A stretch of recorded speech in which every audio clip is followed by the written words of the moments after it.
Davay tez başladıq. 4-cü qrup papkasına baxırıq. Deməli, papka 4. Davay getdik uşaqlar. Deməli, belədir vəziyyət. Bizim burada A plus B tənliyimizdə AB yazılıbdır. Hamımız görürük. Biz belə gediriksə düzünə surətdir. Soldan sağa əksinə gediriksə əks surətdən söhbət gedir. Və burada artıq düzünə gedən, bax burada yazaq, düzünə surət, geri qaydırsa əksinə surət. Bir sözlə necə deyə bilərik? Deməli, başdakı maddələr başlanğıc maddə soldur, digər maddə isə məhsul sağ tərəfdir. Soldan sağa gediriksə düzünə, əksinə qaydırıqsa, sağdan sola gediriksə əksinə surətdir. Və burada artıq sistemdə düzünə surət, bax bu düzünə surətdir. 3 isə əksinə surəti göstərir. 2 isə düzünə surətlə əksinə surətin bərabər olduğu halı göstərir. Bu isə bizə tənlikdə əksinə surəti dediyinə görə yalnız 3 qrafiki C variantı uyğun gələcək. Geçdik ikinci suala. İkinci sualımızda uşaqlar XO3 deməli mənfi elektronlarının sayını B veribdir. Biz necə tapacağıq? Hazırda görürük ki X-in protonu 7-dir. 7 üstə gələk, oksigenin protonu 8-dir. 8-i 3-ə vursaq 24. 24-dən də deməli birini qəbul edib, deməli 25 və biz deməli 7-nin üstünə 25 gəlsək, cavabımız bizim neçə edəcək burada? Təbii ki 32. Deməli bizim B-miz 32-yə deməli bərabərdir. Bəs B üstə gələk 8, yəni 32 üstə gələk 8 nə deməkdir? 40 deməkdir. İndi isə gəlin YO3-ü tapağım. YO3 tənliyində deməli mənfi bərabərdir 40-a uşaqlar. Deməli bu 40-da Y üstə gələk, oksigenin deməli, qoy bir dənə 3-ü sərigəli yazaq. 8-i vururuq 3-ə 24, birini də qəbul eləsək 25 olur, bərabərdir 40-a. İndi gəlin baxaq görək bizim 45, deməli 40-dan da biz 25 rəqəmini çıxsaq, gəlib Y-imizin qiyməti neçə alınacaq? 15. Deməli doğru cavabımız N-in qiymətinin burada 15 olduğunu gördük. Davam edirik. İndi isə gəldik biz sizinlə deməli hansı tənliyə? 3-cü tapşırığımıza. Yalnız əvəz etmə, neytrallaşma heç zaman oksidləşmə, reduksiya reaksiyası olmur. Birləşmə ola da bilər, olmaya da bilər. Amma yanma, oksidləşmə, əvəz etmə, fotosintez, elektroliz prosesləri hər zaman əvəz etmə reaksiyalarıdır. İndi isə keçdik 4-cü testin izahına. X su ilə distilli ilə ayrılır. Məsələn, bura bir spirt və su qarışığını biz qəbul edə bilərik. Spirt və su həqiqətən də həqiqi məhlul sayılır. Ayrıcı qıfa biz deməli aid eləyə bilərik emulsiyanı, süzməyə aid eləyə bilərik suspenziyanı. Maye mühitində həll ola bilmirsə emulsiyadır, bəlkə maye mühitində həll ola bilmirsə suspenziyadır. Deməli X-ə həqiqi məhlul, Y-ə biz emulsiya götürürük, X-ə həqiqi məhlul, bax bu uyğun gəlir. Dəqiqə. Deməli X uyğun gəlir. Deməli Y-ə ayrıcı qıf emulsiya uyğun gəlir. Z-ə də süzmə uyğun gəldiyinə görə biz D variantını qəbul edə bilərik. İndi isə keçdik sizinlə uşaqlar. Deməli 5-ci papkamızın həllinə. 5-ci papkamızın həlli bizə nə deyir? Bağışlayın uşaqlar, bir dəqiqə bunu silək təmiz.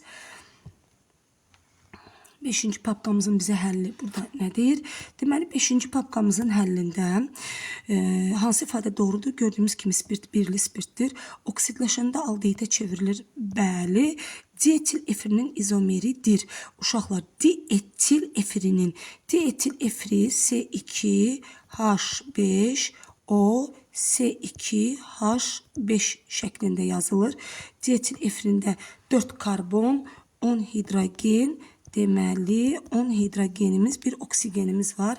Enisi ilə 1, 2, 3, 4, yəni eynidir. Yəni B də doğrudur. 2 atomlu spirt sözü yanlışdır.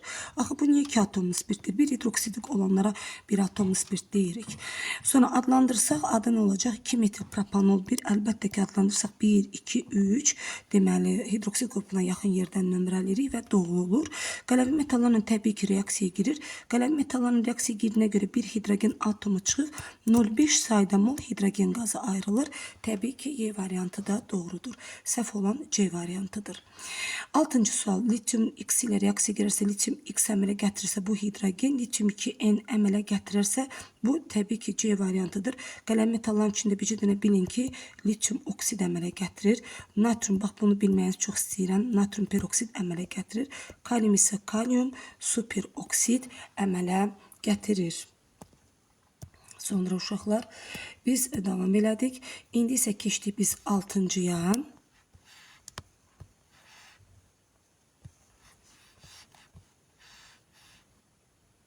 6-cını bitirdik. 7-ci tapşırığın həllinə baxırıq uşaqlar.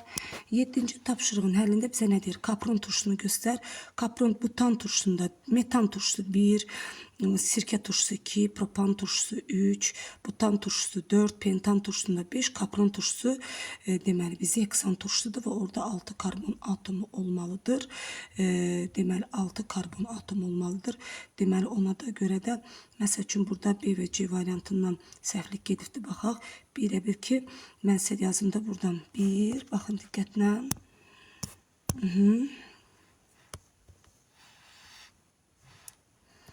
1, 2, 3, 4, 5, təbii ki 6. Baxırıq. Deməli, bir yerə yıxsaq 1, 2, 3, 4. Deməli, cavab olacaq burada nə variantı? Təbii ki B variantı. Bu bizim oldu nəyimiz uşaqlarımız? Deməli, kapron turşusu oldu.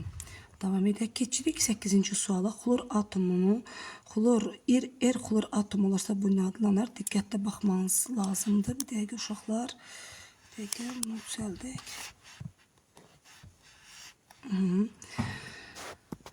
Silək. Təmiz. 8-ci sualda deməli CH2, 2 qat CH və xlor. Buna deyirlər vinil xlorid. Təbii ki, pirabita qırıldığı zamanı polivinil xloridin aldığını müəyyən edirik. Cavab C variantıdır. Keçdik 9-cu misalımızın həllinə. Eyni mol miqdarda propan verilibdir. Eyni mol miqdarda deməli propan, propen verilibdir. Eyni mol miqdarda propin verilibdir. Əlbəttə ki, propanın reaksiya girdiyini bilmirik. Bilirik ki, girmir.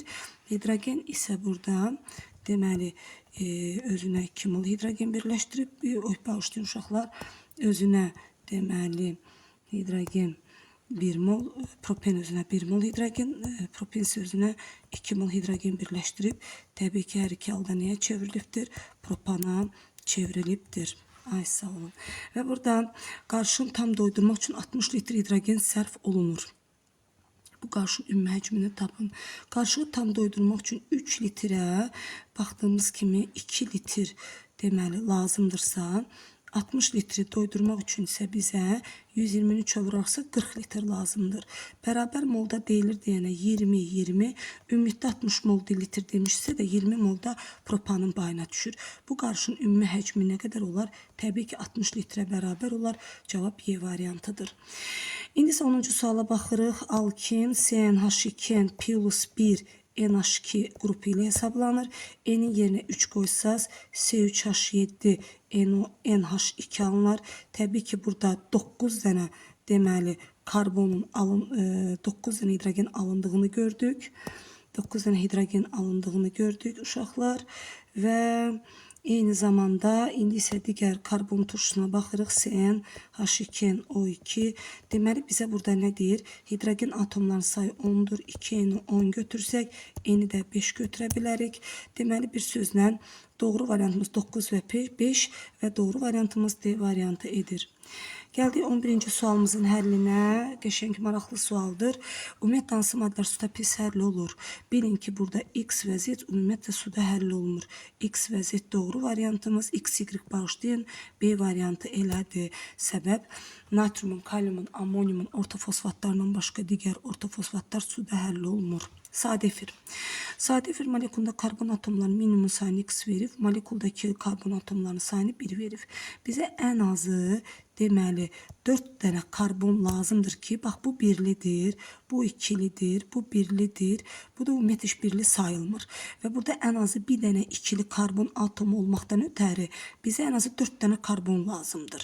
Və bir sözlə Burada karbon atomlarının sayı ən az 2-dən olmalıdır. 4 dənə minimum sayda ki, mən sadefir əldə edə biləm. Sonra isə gəldik sizlə 13-cü sualın həllinə. Deməli, alüminiumun üzərinə mən əgər H-xlor gəlirəmsə, diqqətlə baxaq. Alüminiumun üzərinə mən H-xlor gəlirəmsə, alıram alüminium xlor 3.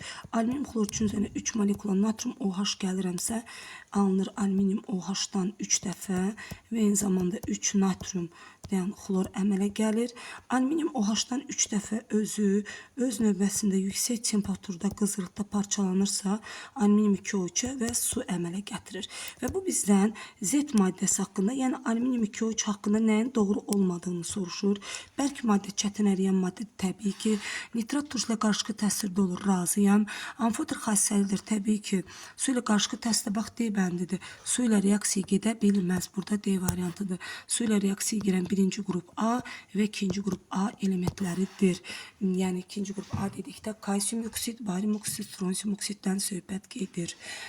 Sonra indi isə biz artıq keçid aldıq sizinlə uşaqlar 14-cü tapşırığın həllinə. Hansı qablarda maddələrin kütləsi dəyişmir? Baxın, birinci qabda reaksiya baş verir, kütlə dəyişir. İkinci qabda reaksiya baş verir, kütlə dəyişir. Amma üçüncü qabda reaksiya getmir. Kütlə necə dəyişə bilər?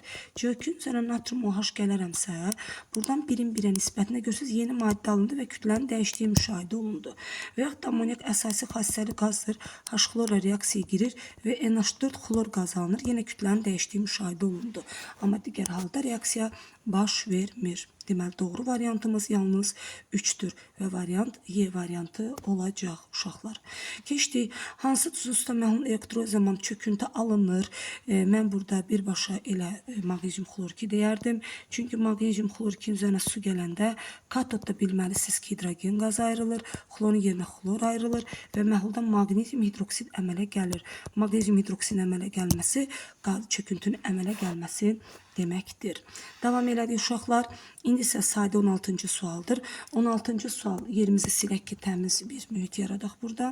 Deməli, 16-cı sualı həll edirəm. Yəni, sadə test nümunələrdir, valla çətin. İnanın ki, heç nə burada yoxdur, çox sadədir. Deməli, kalium xlor oksigen qazı ayrılır, X maddəsi oksigen qazıdır. Oksigen maddəsi natrium ilə reaksiya birbaşa qarşılıqlı təsirdə olarsa, natrium 2O2 ayrılar. Natrium 2O2-nin əgər üzərinə mən karbon qazı gələrəmsə, təbii ki, buradan natrium 2CO3 və oksigen qazının ayrıldığını müşahidə edərəm. Gördünüz, X maddəsi oksigen qazı oldu, Y maddəsi natrium, deməli, X maddəsi natrium 2O2 oldu və nəhayət O2, natrium 2O2, natrium 2CO3 olub D variantı olacaq uşaqlar. Davam elədik. Deməli, burada 30 yox 80% düşməli idi. Onu bir dənə düzəliş eləyərsiniz uşaqlar. İndi isə keçdik 17-ci tapşırığın həllinə.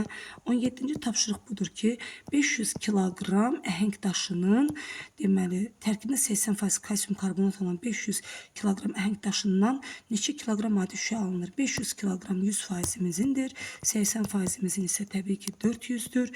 Biz indi nə bilməliyik? Neçə kiloqram şüşə alınır? 100 kiloqramdan şüşə 478 alınırsa, 400 kiloqramdan bizim şüşəmiz nə qədər alınır? Axı bilirsiniz ki, şüşənin adi pəncərə şüşəsinin tərkibinə əhəng daşı, soda və qum daxildir. Deməli, biz burada 4-ü vursaq 478-ə cavabımız necə edəcək? 1912 kiloqram edəcək və doğru variantımız olacaq. Nə variantı? B variantı. Davam elədik. 18-ci sualın həllinə keçid aldıq mənim balalarım.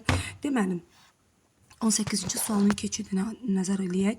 Deməli, CH3, yəni söhbət 18-dən gedir, aldehid və mən bu aldehidin üzərinə, deməli, kuprum, deməli, O gələrəmsə, aldehiddən mən əvvəlcə siz burada hidrogen gəlin yazaq, biraz səhvlik düşür, bura X maddəsidir. Hidrogen gəlsən, birli spirtdən, əlbəttə aldehiddən birli spirtin alındığını siz görə bilərsiniz. Bax, bu birli spirt oldu, bu mənim oldu X maddəm.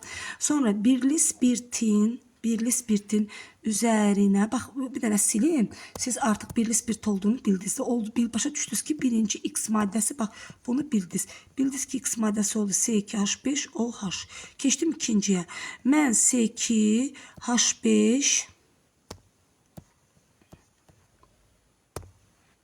C2H5 OH'ın üzerine kuprum 10'u gəlsəm, mis, su ve sirke aldehidi alacağım ve siz hocam bunu bilirsiniz. Sirke aldehidi elde edeceğim. Deməli benim Y maddem ne oldu? Sirke aldehidi uşaqlar. Bak bunu da bildiniz artık. Sildik. Ve nihayet oksigen H. Ve axırda etil spirti bakteriyaların iştirakı ilə oksidləşərsə, artıq sirke turşusu ve su alınır. Artıq Z maddəsində turşu olduğunu bildiniz. İndi gəlin digərlərini silək. Deməli, spirtin kütləsi 46, aldehidin kütləsi 44, turşunun kütləsi isə 60'dır. Deyir ki, X, Y, Z maddələr mollar kütləsinin azalma sırası ilə düzün. Azalma sırası ilə Z, X, Y, Z böyükdür X'dən, Z böyükdür X'dən, X böyükdür Y-dən, variant B variantı. Bu qədər. CNH2O M-ə uyğun gələnləri tapın, maddələri müəyyən edin. Bura uyğun gələn maddə glikoza və fruktozadır. Dezoksiriboza əlbəttə ki, bizə bu formulu düzgün verməyəcək. Yəni, məsələn, glikozada 6 qoyaq, suya da 6 qoyaq. Ne alacağım? C6, H12O6 formunu alacağım. Gördünüz? Glikozanın da fruktoza izomerdirlər. Ama dezoksiriboza C5H10O4'dür. Yani bu formul bize onu verməyəcək. Məsəl üçün, mən məsələn yazıram ki, C5H2O5. Gördünüz mü? Bizə nə verir? C5H10O5. Gördünüz uşaqlar? Yəni bu bizə dezoksiribozanı vermir. Amma dezoksiriboz əslində C5 indi burada mən yazanda düşmədi. Dezoksiriboza C5H10O4 deməkdir. Ona görə də düzgün variant 2 və 3'tür. Variantı B variantı olacaq. Sonra keçdik. Yəni həqiqətən də test papkası rahat papkadır, bunu rahat işləyə bilərsiniz. 1 moluna 1,5 mol valentinin yarısı qədərdirsə, elementin valent yarısı qədər olmalıdır. Y variantı lap yazıqda göstərə bilərik. Alüminium plus xlor 2, alüminium xlor 3 alınır. Bura 1,2, bura 1,3, bura 1,2, 2'ye 3'dürsə, 1'ə də təbii ki 1,5'dir. Davam elədik. 20-ci sual bitdi. 21-ci suala keçid aldıq uşaqlar. Deməli, silək buraları təmiz olsun.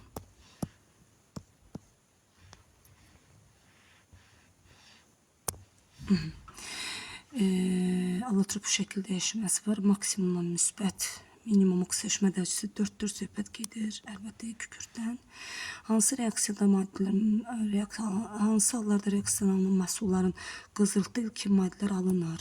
Burada natrium hidrokarbonat alınır və natrium hidrokarbonatı qızdıraramsa yenə düşmədi. Bax uşaqlar bir dəqiqə. Aha.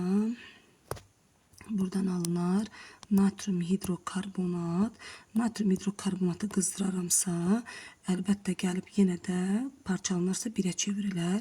İkincidə N2O, N2O və su alınar. N2O və su, yəni onu bilin ki, birləşib başlanğıc maddəni verə bilməz. Sonra keçdik digərinə. Bir də HNO3 alınır bax bu reaksiyadan. HNO3 da qızdırılarsa yenə də NO2O2 suya parçalanar. Bir də kalium xlor oksigen alınar. Onlar birləşib kalium xloratı verə bilməz. 1 və 3-cü versiyalar biz nə sayırıq uşaqlar? Düzgün sayırıq. Yəqin ki siz mənim nə demək istədiyimi anlaya bildiniz. 1-3 doğru variant, Y variantı. Deməli, birinci reaksiyadan alınır, keçdik 23'ə, CH3 xlor H xlor əvəz etmə reaksiyasıdır. İkinci də yenə əvəz etmədir. Yadda saxlayın, sikloheksanla siklopropan ümumiyyətlə əvəz etmə reaksiyası onlarda xarakterikdir. Hansı böyüklər üçün əvəz etmə reaksiyası xarakterikdir? Məsəl üçün, mən buraya yazıram, 23'ün həllini yazıram, diqqətlə baxın.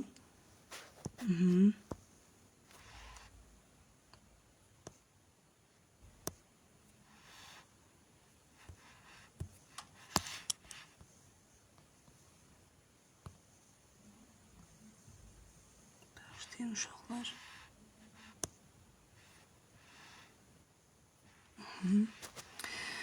Yazırıq. Məsələn,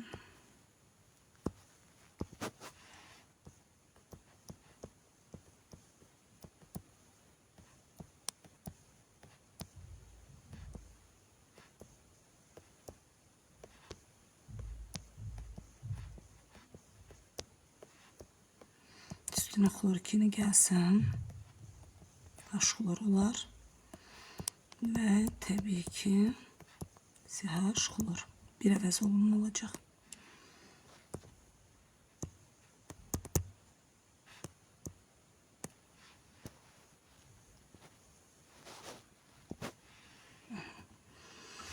Ona görə doğru variant hər ikisi oksidləşmə reduksiya reaksiyasıdır və əvəz etmə reaksiyasıdır 1 və 2 doğru versiyadır. C variantı.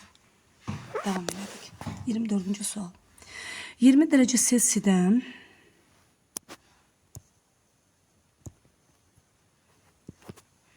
20 derece Celsius'dan PQ5 suyla 20 derece Celsius'a reaksiya girdiği anda alınır. H4 P2 O7 suyun qabağına 2 düşür. İkinci halda PQ5 suyla reaksiya girdiği halda ne alınacaqdır? Uşaqlar H3PO4 100 derece Celsius'da bura 2 suyun qabağına 3 düşür. Bir de PQ5 suyla reaksiya girir. Və suyla reaksiya girdiyi təqdirdə yenə buradan H4 P deməli suyla baxım 0 derece Celsius reaksiya girinə HPO3 metafosfat alınır. Demək ki, suyun qabağına 36, su 54, su 18 qramdır. 0,1 mola görə 3,6, 5 onda deməli 4 1,8'dir. İndi burada deməli gəlin bu biri 0'ı silək. 0'ı silək buradan. Ki bizim işimiz rahat olsun. Sonra devam elədik. İndi isə deməli burada